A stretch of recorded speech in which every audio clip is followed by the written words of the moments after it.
Hello, everybody. How are you doing this fine? Well, I'm recording this on Tuesday, most likely Wednesday. Well, as you probably heard, what's his name? Mike Jeffries, the former CEO of Abercrombie and the one who is largely responsible for the image that we currently have of Abercrombie as a brand, if you're in my generation at least. That guy done got indicted. He got indicted, not only him, I believe it was his partner and also another business associate who did allegedly do things with this supposed enterprise. Now, this is Abercrombie and Fitch. Again, if you grew up in my generation, it's a big deal. It's a big brand. And even recently, in the early 2020s era here, Abercrombie has yet again massively rebranded from the sort of sexual, hyper-sexualized, like young teenager teeny bopper brand to, I guess it's kind of grown with the audience that would have originally bought clothes from over there. Well, I did record a video earlier about the indictment itself, and that's going to be over on my other channel, BJ Investigates. I'll pull it up right here so that y'all can see it.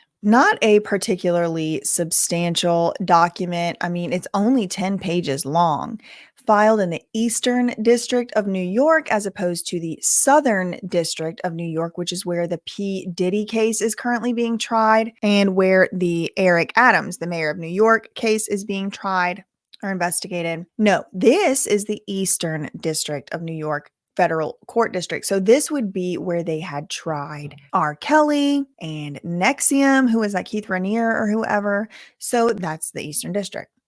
Now, there was as of today, there was a press conference earlier, and the federal prosecutor did come out and talk about the charges. He said that from what it looks like so far, all of the alleged victims are men. There has been a federal grand jury that has assembled and has indicted him, and it is alleged, according to the indictment, that this is a widespread, highly organized trafficking ring as well as a institution organization, and that there are some similar allegations having to do with substances and things like that. Like I said, I do get into a little bit more of the details of the actual indictment in the BJ Investigates. That's going to be coming out either probably on the same day as this video. So it'll be out if it's not already out already. But in this video, I really wanted to focus on something else, something from 1 year ago that I believe actually stood as the precursor for this indictment to happen. And it's from, like I said, almost a whole year ago. It was filed in the Southern District of New York, October 27th, 2023. Today, at the time of the recording of this video, is October 22nd, 2024. So in 5 days, it'll be the year anniversary of this lawsuit being filed. Now, this is a federal class action lawsuit, okay? This is the initial complaint. This one has 128 pages. Just to recap, why do we care? What are we looking at? Why are we looking at this? This is a federal class action lawsuit that was filed against the Abercrombie CEO all the way back a year ago. This is a person who is suing on behalf of a whole class of people who alleged to have been abused by this Abercrombie CEO. Now, if you remember in the Sean P. Diddy Puff Daddy Combs case, in that case, Cassie came out and sued him first, remember? Then right after that, it was Lil Rod. Then, there was all these other lawsuits. Then all of a sudden we have Diddy's homes being raided. Then we have the federal grand jury indictment. Then we have him pleading not guilty. You know what I mean?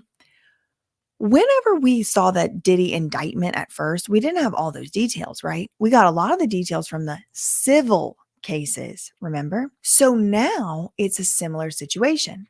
That indictment that came out today is only 10 pages long. It doesn't have a whole bunch of specific details. But we have this right here from 1 year ago, which is not the criminal case, but a civil case, a private individual suing on behalf of a class. So it's a class action. And they got details in here. Yes, they do. So let's read through some of the things that I found to be particularly important, particularly interesting about this lawsuit. It's brought by the named plaintiff, David Bradbury, and he filed it for damages and other relief under the United States federal anti-trafficking statutes. He says the suit arises from defendant Abercrombie and Fitch Company's participation and intentional involvement in a widespread ST operation led by its CEO, defendant Michael Jeffries. Okay, so this was filed last year by a private individual who was going to be a model. We'll get into his story shortly. Jeffries has been described as a man who just never stopped working for the brand and thinking for the brand. He has even been referred to as the heart and soul of Abercrombie. That was the case from the time that he conceptualized the over-sexualization of young men to catapult the Abercrombie brand into success. And it remained the case when he used his role as CEO of Abercrombie to prey upon attractive young men who believed that Jeffries was going to hire them as an Abercrombie model, the pinnacle of the modeling industry for men during the relevant time period. Now, this paragraph is just kind of trying to drive home the point. The brand Abercrombie was just as much integrally a part of this as Jeffries himself. He used the brand, he used the over-sexualization of the models to bolster the brand into success. So it was inextricably intertwined, according to this private civil suit. Abercrombie knew it was providing the financial lifeblood for a ST organization led by its CEO from at least 1992 through 2014. Jeffries was so important to the profitability of the brand Abercrombie that he was given complete autonomy to perform his role as CEO however he saw fit, including through the use of blatant international ST and abuse of prospective Abercrombie models. So this is saying he was basically allowed to just run amok. He could do anything he wanted to because he was the breadwinner, he was the moneymaker, he was the rainmaker. He was allowed to do everything, including ST, these young victims and prospective Abercrombie models. That's the allegations. I don't know. I wasn't there.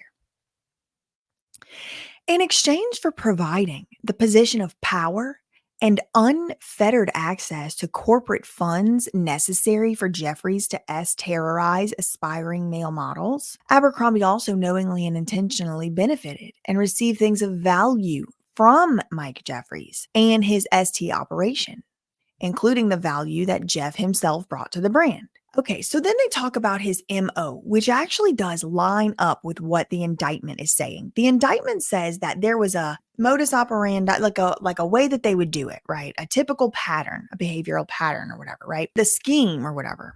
This is being mirrored in the civil suit and in the federal indictment, the criminal and civil. It's mirrored. They're both talking about this MO, this modeling scouts being out on the scene and making them do these tryouts of sorts. And then in the tryouts, you got to actually casting couch moment. Okay.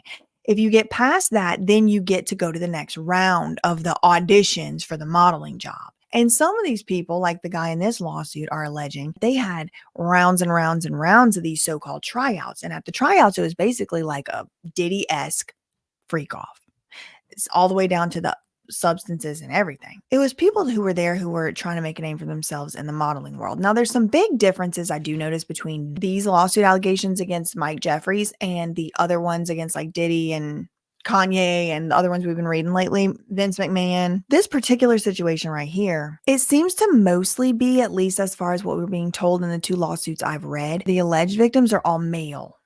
It doesn't appear that any female victims have come forward in these Abercrombie allegations. Okay, so it says, as CEO of Abercrombie, Jeffries had modeling scouts scouring the internet and various other resources to identify attractive young men seeking to be the next face of Abercrombie. This sounds like that lawsuit against Diddy. The one, I think it's Adria English. I don't remember her name actually, but I think it's Adria, where her boyfriend was being scouted to be a model for Sean John. And then, she had to put up basically so he could keep his job or get the job or something. Now in this Abercrombie lawsuit, it says the modeling scout would typically require the hopeful young model, male usually, to meet with him first during an initial casting. Okay, so there's a scout, and your first step of the interview is you got to meet with the scout. You got to get past the scout. Now, they would meet for an initial casting. If the modeling scout saw, quote, potential in the young model, then the model would be invited to attend a casting at the palatial home of Michael Jeffries, the well known CEO of Abercrombie. And his partner also lived there, Matthew Smith. Now, often these prospective models turned ST victims were later sent to other places, including New York, Morocco, England, France, and other places they're going to name later, to be abused by Jeffries and other men under Jeffries' control, under the guise of becoming the next Abercrombie model. It goes on to say in this civil suit, Abercrombie knew about, endorsed, and ratified Jeffries' use of the Abercrombie brand to abuse these men. Prior to his arrival at the casting, a model was often provided with Abercrombie branded clothing that he was required to wear to the event. An Abercrombie gift card would be left at an Abercrombie store for the model to pick up and purchase the required clothing. So they would leave a gift card to Abercrombie for this prospective model, and then the model would go to the store and buy himself some outfits. Consistent with other modeling interviews in the industry, the prospective model was also provided with a detailed call sheet inclusive of prepaid travel arrangements that had been made for him by the modeling scout from his location to the home. Okay, so we had prepaid travel arrangements made by that modeling scout, right? The scout. Okay. The scout would have the model delivered to the home of Mike Jeffries, to the Abercrombie CEO's home in his Hamptons estate in New York. He also apparently had a Manhattan one. To make clear to each of the prospective Abercrombie models in attendance that these were authentic Abercrombie endorsed interviews, all the men in attendance at Jeffrey's home were dressed in Abercrombie attire, including the other models, the apparent security staff, as well as Jeffries and his longtime partner, Matthew Smith. So they're just still, again, trying to say in the civil suit, Abercrombie was all in and up and around this scheme because it was literally they were using Abercrombie branding, marketing, and reputation to lure us there to make it seem professional and credible, like it was a real modeling job, because everybody in the room had on Abercrombie, including us, who, as the models, he's saying, had to go and get them and pick them up from the store using a gift card. He said each model was initially led into Jeffries' home and taken to interview with Jeffries. That's the CEO of Abercrombie. At this point, Jeffries could view his body, which was not uncommon in model interviews with Abercrombie or other major brands, right? Like we've seen these top model shows and stuff. It's like they be making them take all their clothes off. You know what I mean? So it's like, all right, maybe that's just part of modeling. I mean, I don't know, but they did put that on TV like it was. After this portion of the interview and casting, the models were made to sign documents. Does this sound familiar to y'all? Made to sign documents described to them as non-disclosure agreements before suddenly being taken into rooms where men were engaging in relations with one another. Each of the models were then forced to take substances and participate in acts with Jeffries and others, including his partner, Michael Smith, all at the CEO, the Abercrombie CEO's direction. Now, again, these are allegations. This has not been proven in a court of law to my knowledge. The models, according to this lawsuit, were then led to believe that being abused by the CEO of Abercrombie and his partner at a remote private location arranged by the company was just the price that was paid to obtain one of the most coveted roles in the industry, an Abercrombie model. And this also brings to my mind like that LFO song, I like girls that wear Abercrombie and Fitch. I'd take her if I had one wish. We've been gone since that summer, that's LFO, a Lou Pearlman band, the boy band Con. He's the one that did Backstreet Boys and NSYNC. Now, one of these guys from LFO is no longer with us. I think his name's Rich Cronin. I'm not exactly sure. I'll put it in here. But one of these guys is no longer with us. And the one who happens to no longer be with us actually exposed on a Howard Stern interview that he was abused as a member of this boy band. His name is Rich Cronin. You might remember his hit song with LFO. He had a huge hit. I remember this song, Summer Girl. How old were you when you got discovered for the boy band? 20. Yeah. And what do you have to do? You have to audition and stuff? You have to like... No. One of my friends and I, for some reason, he went on tour with the Backstreet Boys. Right. Who were nothing. He was always talking about, we got to get with this guy, Lou Pearlman. Right. Lou was this guy. There was this guy, Lou Pearlman, who was this, like, incredible producer, if you will. After New Kids on the Block, he just got this idea to put together a boy band. Yeah. He had NSYNC, he had Backstreet Boys. He had, well, my group, we sold LFO. 4 or 5 million records. And E-Town. O-Town. We started to blow up. He bought a house that was incredible. It wasn't even a house, it was a hotel. Right. On this incredible lake. It was just nuts, man. The guy was such a creep. I had to go through lots of therapy. Right. I went crazy. Wow. I mean, the guy was awful, but... Oh, that's awful, besides all this money stuff, the guy was, he was really a creepy guy, man. Like, you know... And one of the songs of the boy band, I mean, arguably the one-hit wonder of the band, the main line, I like girls that wear Abercrombie and Fitch.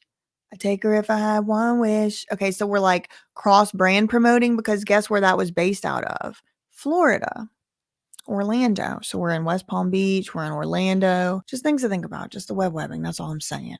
But it's saying this aspirational goal, this Abercrombie model goal, it was like the most coveted thing in the whole industry for a male model. And these models were being led to believe that being abused by the CEO of Abercrombie and his partner was just the price to be paid for becoming a model. This fact was reiterated to them several times by several different people who were known to have knowledge of the inner workings of the industry. So people were reiterating it to them and people who should know. These individuals then informed the prospective models of the normalcy of engaging in S with Jeffries and others to obtain the coveted Abercrombie model position, included not only Jeffries and Smith, but also well-known Abercrombie photographers such as Bruce Weber. So it's the photographers and everybody is just kind of reiterating the normalcy of, yeah, you got to sleep with him. If you want the job, you got to. Sorry. Abercrombie's crucial support allowed Jeffries to successfully assault and coercively fick David Bradbury, Barrett Paul, and the numerous other members of the class proposed below. Abercrombie further knew that Jeffries was regularly... Okay, so they go on and they cite the statutes that they're going to use. And more, again, just trying to pin it on Abercrombie as well as Jeffries. This wasn't just him. This was Abercrombie as well, is what's being argued here. Again, these are all the allegations being made by David Bradbury and the class in the class action. This is a civil suit filed last year in October 2023. So then he talks about jurisdiction, venue, all of that. We'll skip that. The parties are David Bradbury and many other men believed to exceed 100 victims similarly situated to David Bradbury. Some or all of these men may wish to use a pseudonym to protect their identity because of the sensitive and highly personal nature of this matter, which involves S assault. Defendant Abercrombie is a specialty retailer.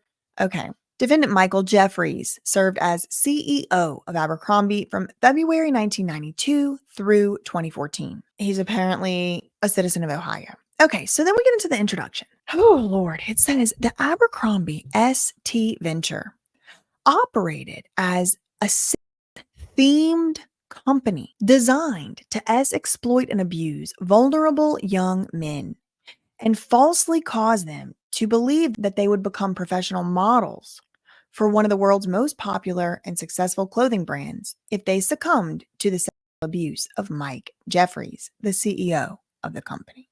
This is also reminding me of the Busby lawsuit that was filed recently. It was a John Doe who purports that he was actually 16 at the time. But Diddy was like, you have the look, drop your pants, let me see, fondle him and all of that, allegedly, according to that lawsuit. I don't know, innocent until proven guilty. But this is reminding me of those type of allegations. Paragraph 22 says, Jeffries and his co-conspirators preached the importance of the all-powerful Jeffries to cause young male models to succumb to S abuse and believe it was normal and necessary step to becoming an Abercrombie model. Okay. So they were led to believe that it was normal and necessary to becoming an Abercrombie model, that you had to succumb to the advances and do what they wanted you to do in an SUL way. Once in Jeffries' clutches, each victim knew that he must be completely compliant with every demand Jeffries had for him. Otherwise, he would suffer serious reputational, financial, and psychological harm. By using these and other means of force, fraud, threats of abuse of the legal process, and coercion, Jeffries and his co-conspirators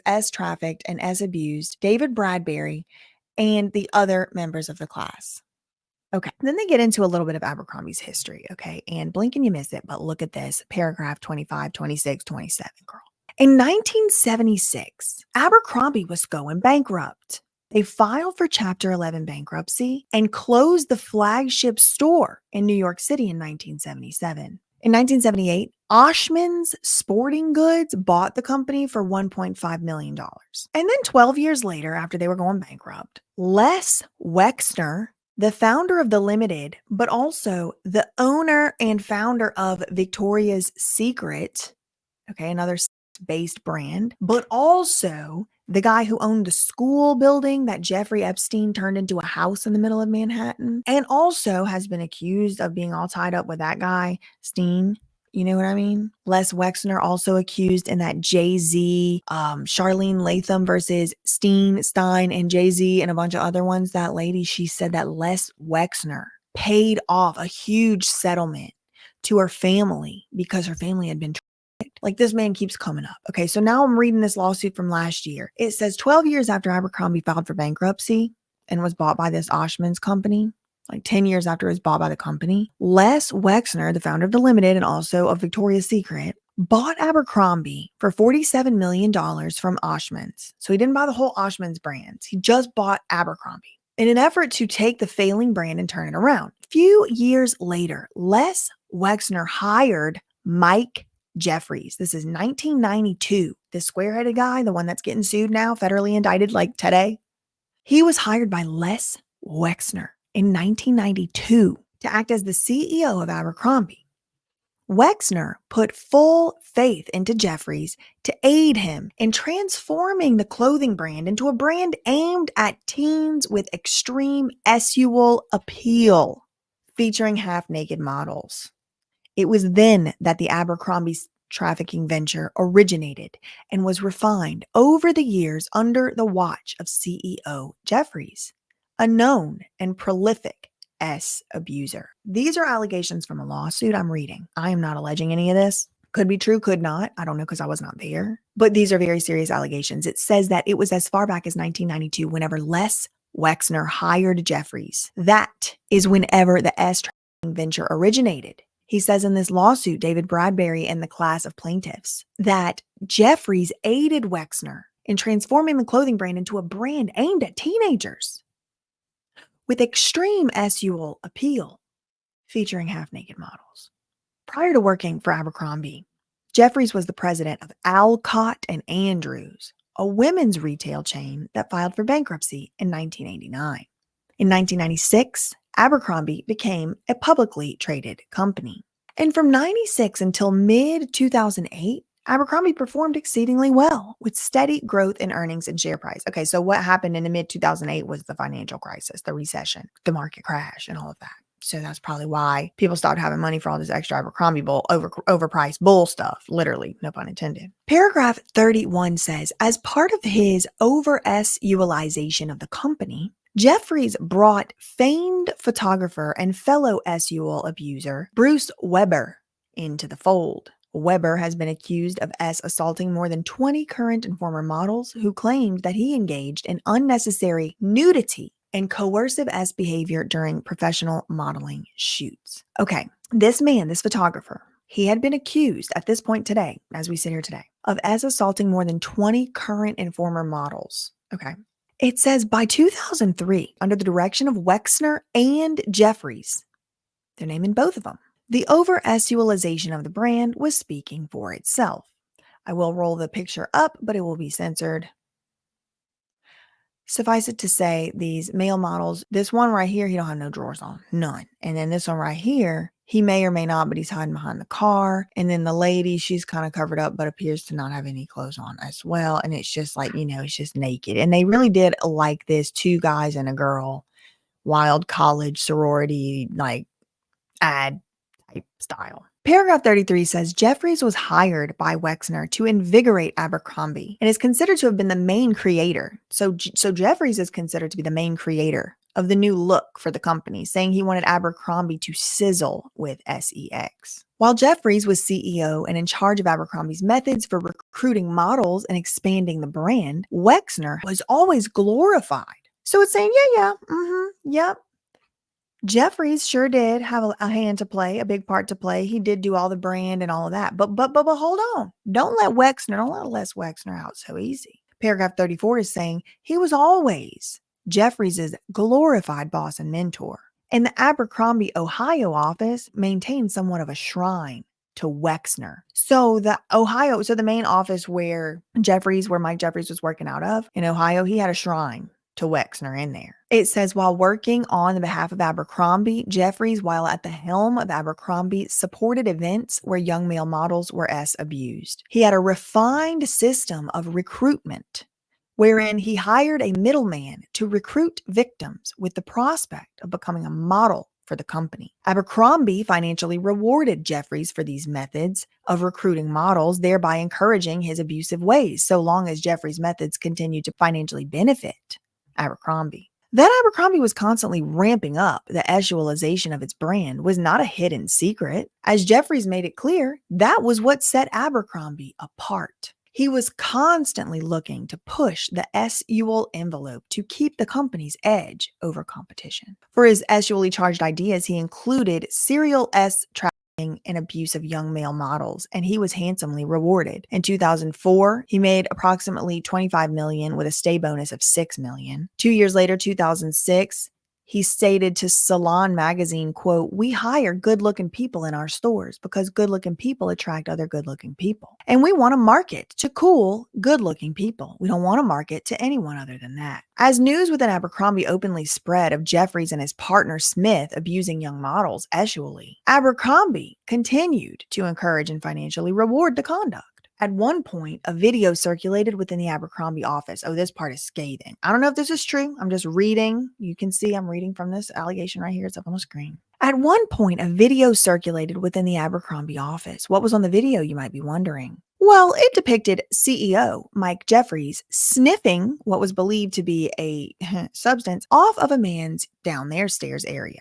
And while Abercrombie tried to prevent the video from being more widely disseminated, the company did nothing to discourage the behavior captured in the video. And in fact, it continued to financially reward Jeffries for his methods of recruiting young models, even though those methods were known to include rampant abuse of young men. In 2008, Jeffries received a compensation package valued at approximately $71.8 million. In December 2008, Jeffries' employment agreement was set to expire, but just days before it had been renewed and extended until February 2014. Abercrombie also systematically incurred massive travel-related costs for Jeffries, which included extensive costs for the parties described herein. From at least 1992 through 2014, Jeffries, as the CEO, and Smith hosted parties for prospective Abercrombie models around the world, including Jeffries' home in New York City. A middleman holding himself out to be a representative of Abercrombie was primarily responsible for the recruitment. So this is an A&R, okay? Doesn't it sound familiar to getting recruited at Star Search or something? A representative of Abercrombie, this is a middleman. He was primarily responsible for going and recruiting them. The initial interaction with prospective male Abercrombie models, each of whom was paid thousands of dollars in cash after the assault occurred. The quote, modeling scout made it clear to the victims that the future of their modeling career with Abercrombie required an initial meeting with the scout. So you have to meet with the scout first. It's required. After which they would be recommended to meet Jeffries if they passed the first round of the interview with the scout. So you have to pass first before you ever get to meet the CEO.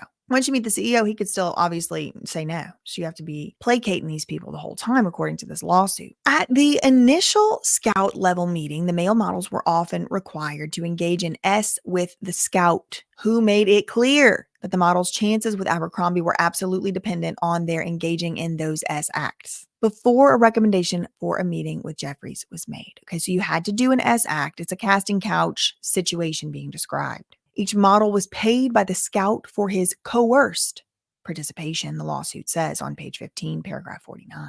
Once the victim engaged in commercial sex against his will with the scout, only then would he be invited to Jeffries's home in New York City. Again, this is the CEO of Abercrombie. The Hamptons, sometimes they would be invited in other locations where the models were typically forced to consume such as poppers and Viagra before being forced or coerced into engaging in commercial S with Jeffries or Smith or other men at Jeffries' direction. Now, this sounds like the allegations that are being made against Kanye, where Kanye would direct Bianca or whoever to do certain acts. Again, allegations. I don't know. I wasn't there.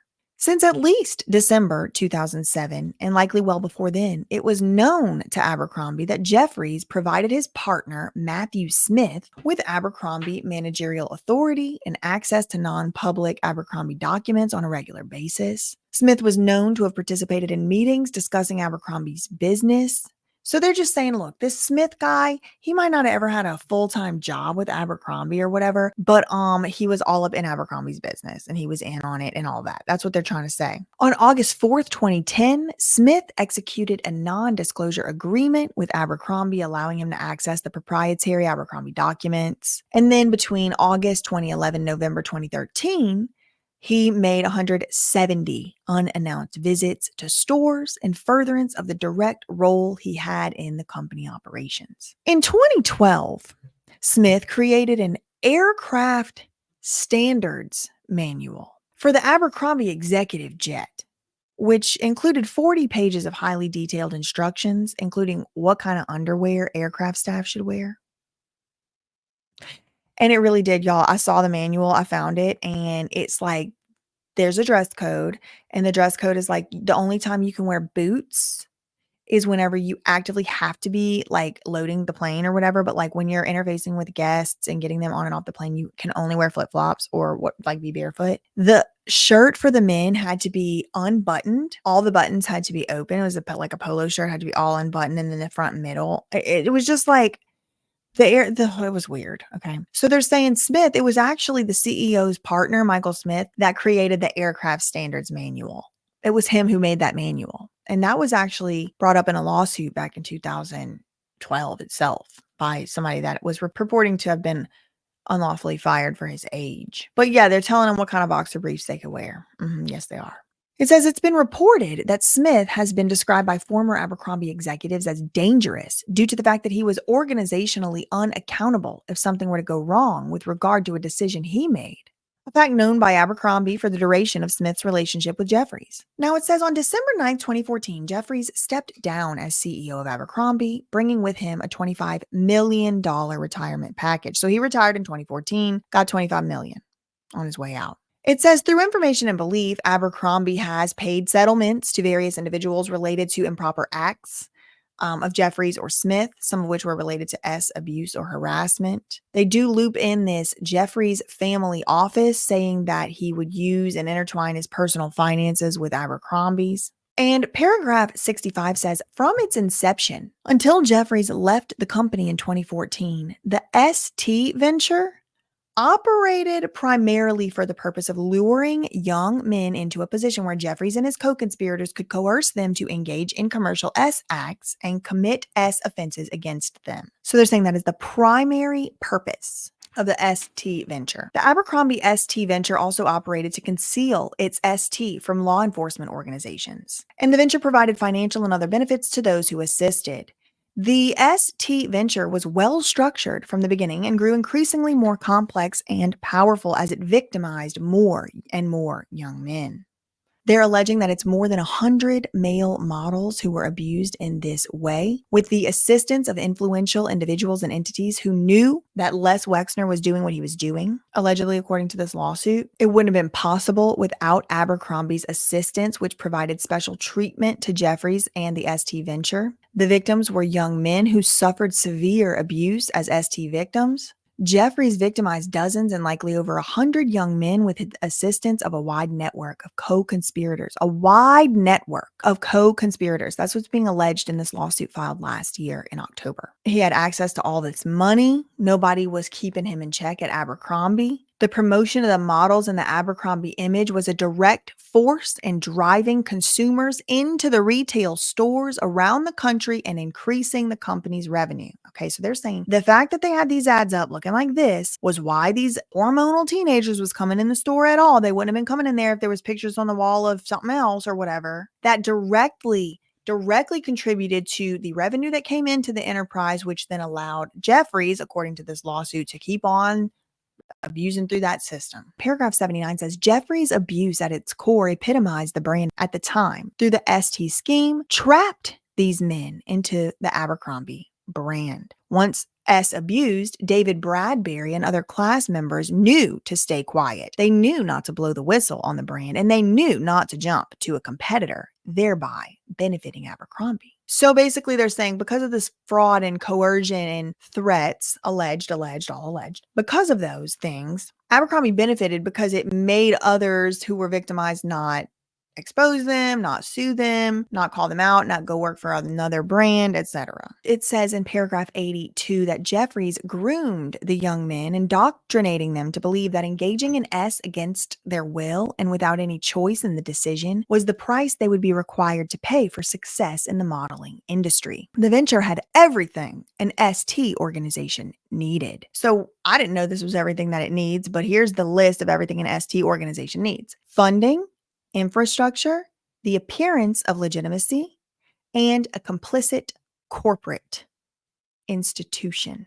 Whew, I'm going to say it one more time. What does an ST organization need? Funding, they need money. Infrastructure, meaning they need people, they need players, they need bodies to effectuate the logistical day-to-day. It needs the appearance of legitimacy. It needs a front. Somehow it needs to appear like it's a real thing, covering up as something else. And a complicit corporate institution, which ties in with the appearance of legitimacy. The Abercrombie ST venture knowingly used means of force, threats of force, fraud, coercion, and abuse of law in the legal process to cause David Bradbury, the plaintiff in this case, and many dozens of other similarly situated men to engage in commercial S acts. There's another class member in paragraph 87 mentioned, Barrett Paul. He had made it to the final stages of the Abercrombie casting process prior to being given the opportunity to attend the casting with Abercrombie CEO Jeffries. Okay, so he finally had gone through enough of these little tryout rounds. He finally made it to the round with Jeffries, the CEO, the big boss at the end, right? At which time,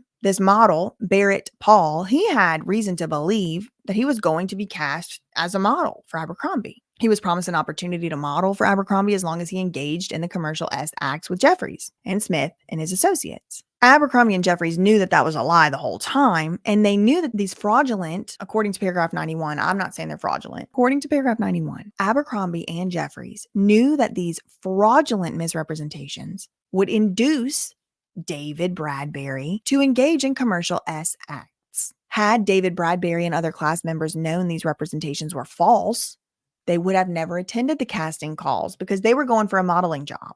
If they would have known they weren't going to get a modeling job and that was never possible, they wouldn't have done all that.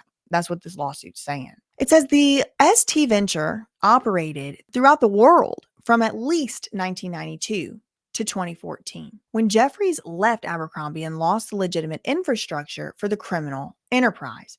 So he's saying when Jeffries, the CEO, became not CEO anymore, he lost access to the Abercrombie front, the air of legitimacy, importantly, specifically the legitimate infrastructure of the enterprise. That's whenever Abercrombie probably stopped being this. Thereafter, through at least the date of this complaint, members of the venture, including Abercrombie, continued to further the venture by concealing the ST and activities and extent of the venture. One primary reason why Abercrombie's venture and conspiracy accumulated new victims at an alarming rate was because Jeffries had access to pretty much unlimited amounts of cash and a jet and all of Abercrombie's resources. To put it plainly, Jeffries needed a corporation that knew he was engaging in, allegedly, reportedly, according to this lawsuit, illegal activity, and didn't care, which Jeffries had in Abercrombie. As further detailed below, Abercrombie worked closely with Jeffries through every step of the ST operations expansion and growth in some of its most prolific years, between around 2009 through 2014. And this is reminding me of whenever the allegation in the Kanye lawsuit where he got kicked out of the Gap Yeezy partnership and LA apparel guy had taken him in. In 2018, Jeffries sold the Manhattan townhouse where he had allegedly assaulted many of his victims for $12.9, almost $13 million. And last year in 2023, after an extensive investigation identifying nearly a dozen victims, the BBC found that Jeffries and Smith exploited an unknown number of men during Abercrombie events they hosted around the world.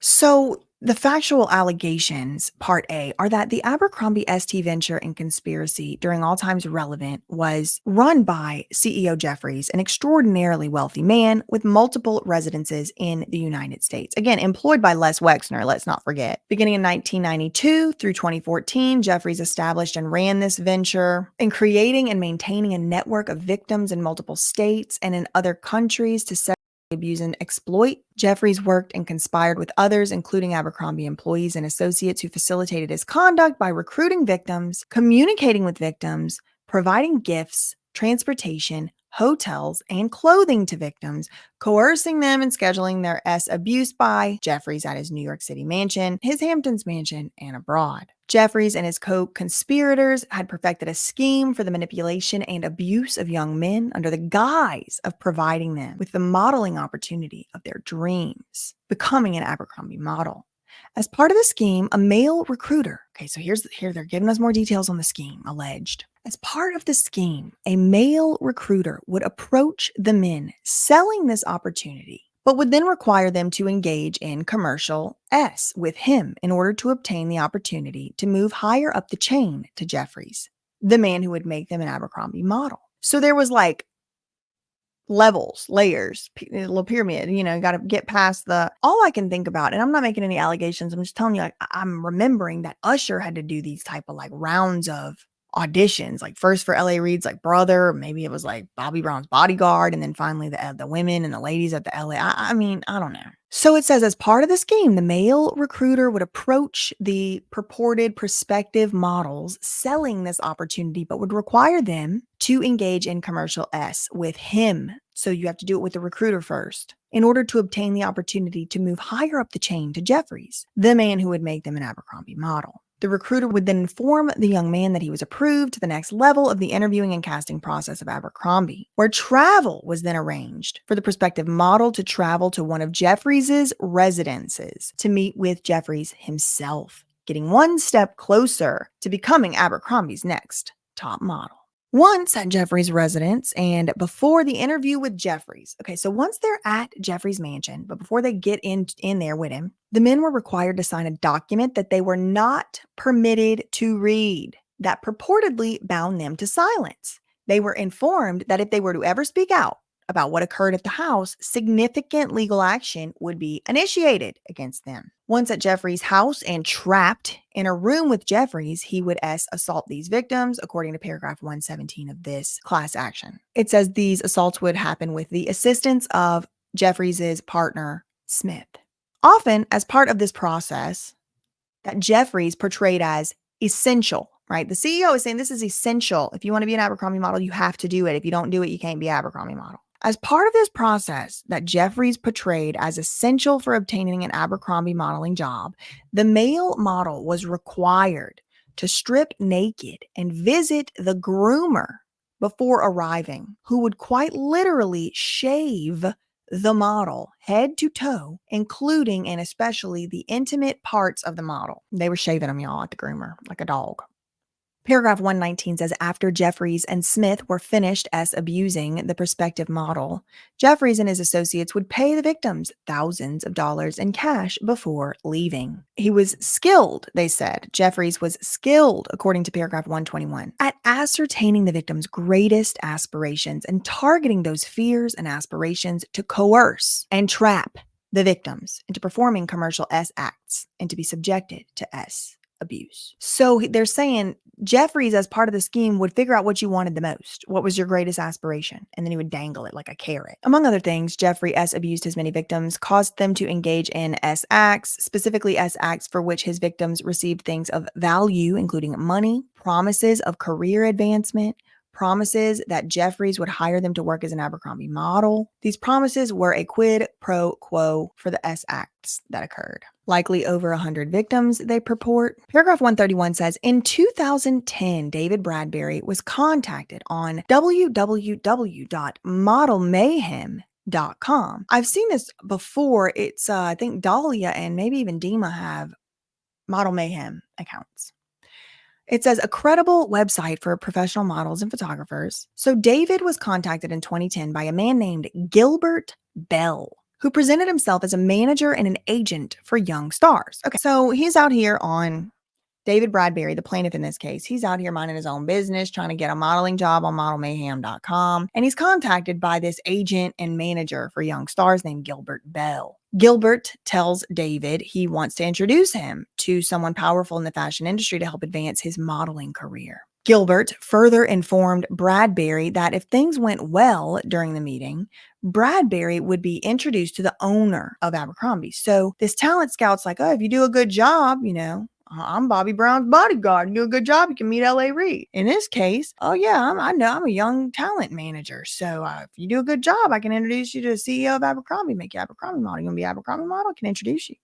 This apparently allegedly caused David to believe that he had the potential to be an Abercrombie model, and he was being scouted for a legitimate casting. Instead, David was informed that prior to meeting the owner of Abercrombie, he would need to do an initial meeting with a man who was an independent model scout for Abercrombie who would evaluate whether he was a fit and who reported directly to the top executives of Abercrombie. So then you have to go through another layer. They just keep putting more little gatekeepers in the middle. Now, this individual held himself out to be working on the behalf of Abercrombie as a model scout and was in constant communication with Abercrombie's CEO, Jeffries. Now, during the initial meeting, the scout apparently told David Bradbury back in 2010 he would need to get casting photos taken with famed Abercrombie photographer Bruce Weber, who has since been exposed as a S-predator himself. The scout reiterated what Bell had led David to believe, that this was a big opportunity to get a real start in the modeling industry with one of the most popular brands in the world. He remembers thinking that it was like this person was selling fame and the price was David's compliance. As the scout began to touch David inappropriately, he told David that he wasn't supposed to do this, but he just couldn't help it.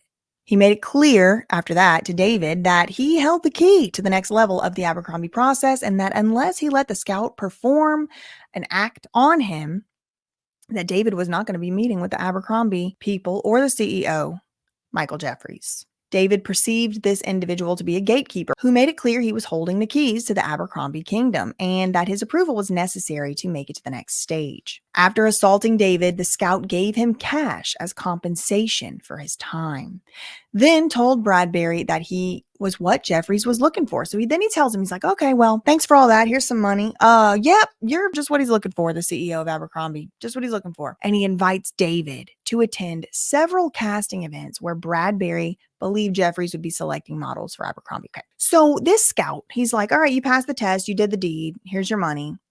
I'm going to invite you to some more stuff, and the CEO is going to be there, so come to it. And if you play your cards right there, you'll be Abercrombie model. Upon information and belief, in or around spring 2010, Bradbury, that's the plaintiff in this case, was transported to Washington, D.C. and London, where he was forced to engage in commercial S acts with Jeffries and his associates. Throughout the first two events, David was led to believe that so long as he complied with the demands to engage in the acts, he would have a legitimate chance to be cast as an Abercrombie model. The promise that got him there in the first place.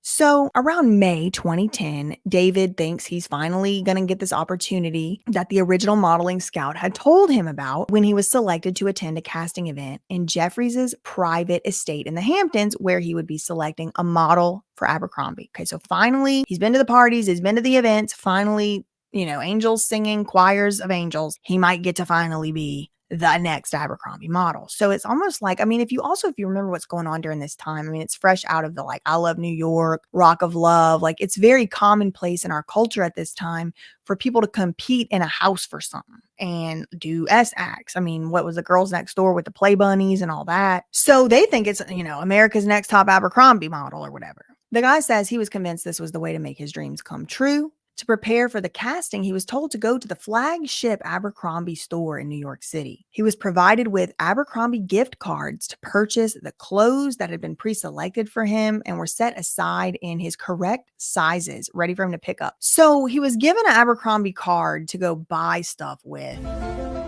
Is this money laundering somehow? The clothes had already been picked out for him, so why did he... I don't know. Just interesting. They say this is absolute proof of everything Jeffrey's doing is done in concert with Abercrombie. The modeling scout then provided David with a detailed call sheet document delineating travel instructions for the casting event that Bradbury or David would be attending in the Hamptons. The call sheet thanked David for joining Matthew and Michael for their, quote, gathering. It also instructed him to contact another individual who would be attending the event with him. So he gets a weird invitation. CEO and his partner thanking them for attending their gathering, instructed to contact another individual who would be attending the event. The call sheet further instructed David to contact a groomer to make an appointment and that his hotel room at the Night Hotel was already paid for. It provided details on transportation to and from the Hamptons, which was also a covered expense. Prior to the event, David was required to undress and be evaluated by the groomer, who told him that he did not need to be shaved prior to the casting. So he had to go show up to the groomer, and the groomer had to give him the go-ahead. David was then told that he needed to sign an NDA. When he attempted to read the document, another person present, Ty Green, believed to be an Abercrombie employee, told him he didn't need to read the document. That guy, Ty, then required Bradbury to sign it, which was taken away immediately upon signing it. Bradbury was not provided a copy of the document. Now, this reminds me of the Busby cases against P. Diddy that have been coming out this second round, especially saying that they had to sign a document for an NDA, but they were not allowed to read it or get a copy of it. It says Bradbury was not provided a copy of the document, was never permitted to read the document, and still to this day does not know what the document said. He was told and believed that if he ever disclosed what happened to him, he would be sued by Abercrombie or otherwise suffer serious harm. The casting event occurred at Jeffries' house in the Hamptons. Through information and belief, Jeffries' personal house staff was dismissed every Saturday from 10 a.m. to 6 p.m. during the time of the castings, which the staff found to be odd and concerning. By all accounts, the casting event run by Abercrombie's CEO Jeffries appeared to be a legitimate Abercrombie-sponsored function, as they were to meet with the CEO of the company while forced to wear Abercrombie clothing. During the casting event attended by David Bradbury, approximately 6 prospective models were also present. Each was wearing an Abercrombie polo shirt, Abercrombie pants, and Abercrombie flip-flops. Now, this is the same uniform as the flight crew. So David is saying he got there to the casting, and there's like 6 other models there approximately. It's like 7 of them total. Each was wearing the required Abercrombie outfit. Once inside the house, David was told to undress down to his underwear, provided with a glass of wine, and told he would be going into the casting conversation with Abercrombie CEO Jeffries shortly. When David Bradbury entered the room, Jeffries and Smith were both present, also wearing Abercrombie clothing. Okay, so David, the plaintiff in this lawsuit, he enters into the audition room with the CEO. Remember, he's been working up to this moment for a long time. He's been working to meet this CEO in this moment for tryout after tryout. He even went ahead and did stuff with the scout, remember? He admitted earlier. So he's finally in the room. Everybody's wearing Abercrombie clothes. Remember, he's wearing boxers, and they done gave him some wine already. He's just wearing boxers. The CEO began asking David Bradbury about his aspirations in the modeling industry, and David told Jeffries and his partner Smith that he wanted to be an actor and a model, and that he would like to be in the Abercrombie catalog. After having been provided with a few glasses of wine, Jeffries and Smith began to make David feel uncomfortable. Paragraph 160 says, Jeffries and Smith took David Bradbury into a room where 2 other men were naked and already engaged in relations. At that point, the Abercrombie CEO, Jeffries, and his partner, Smith, both began to slowly undress themselves. Then Jeffries came up behind this plaintiff in this lawsuit and placed his hand on his shoulder and asked him if he thought that the relations they were watching was hot. Jeffries then asked David Bradbury if he liked poppers, and Bradbury had never heard of that before.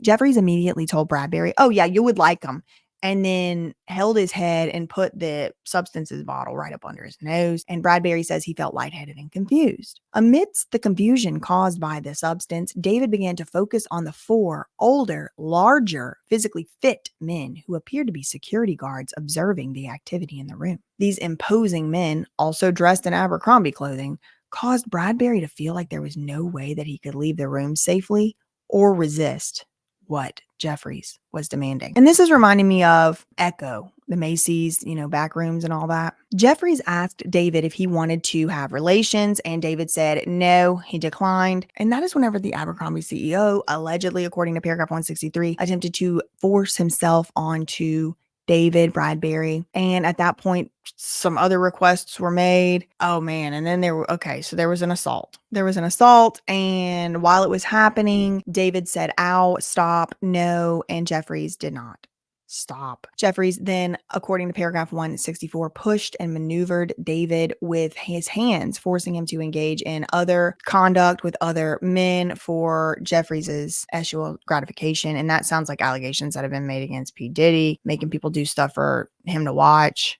I don't know if any of it's true. I certainly wasn't there. We'll have to see how the evidence and the discovery phase and everything all works out. David says he was paid $2,500 after being abused by Jeffries, Smith, and others at Jeffries' direction. Following the horrific event, Bradbury was led to believe that he would be offered a job or a contract from Abercrombie. David was then flown to France at the direction of Jeffries, where he was again forced to perform more acts on Jeffries. Finally, even after that, after having endured severe abuse in numerous locations, Bradbury was sent to Jeffries' townhouse in Manhattan, where he held out hope that this was the time that he had finally done all that the CEO of Abercrombie wanted, and that the CEO, Jeffries, and others had indicated was essential to become a model. However, this final encounter was strikingly similar to the past, where Jeffries gave the impression it was a stepping stone to the Abercrombie catalog, but it was only a more serious abusive event with no Abercrombie contract at the end. Jeffries abused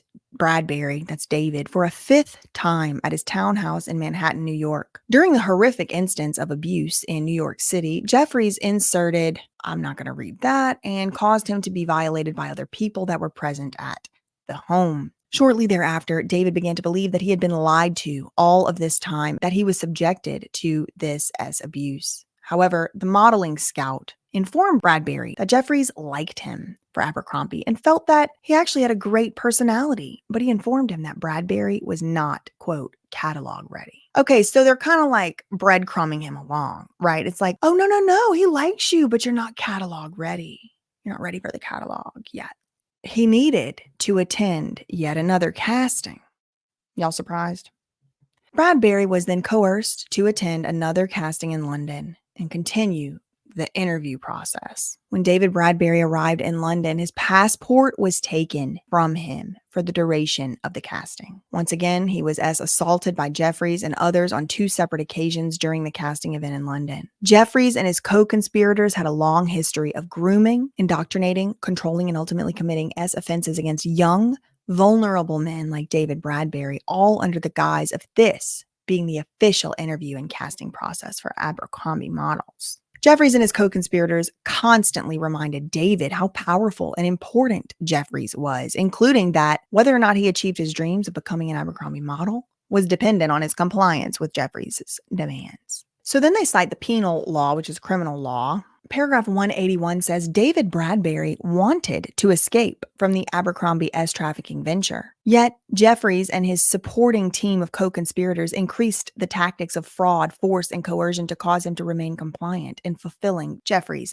demands. As alleged more fully below, Abercrombie knew that the company was at the forefront of the trafficking venture based on a number of facts. Paragraph 191 says, upon information and belief, money was withdrawn from Jeffries' affiliated Abercrombie accounts in cash to pay victims in furtherance of the operation. Abercrombie deliberately failed to review the expenditures of Jeffries as its CEO. Jeffries was free to abuse dozens of men. They were showing absolute loyalty to him. Knowing of sexually exploitative videos depicting Jeffries and other evidence like his requirement that Abercrombie employees properly pack his toy bag for his business trips. Y'all, please. He had a requirement that his Abercrombie employees properly pack his toy bag. He was using ST and abuse as a method of recruitment and allowing for the use of company name to enable this. Abercrombie was aware over many years. They benefited financially from these actions. Abercrombie as a corporation required aspiring male models to be assaulted to become a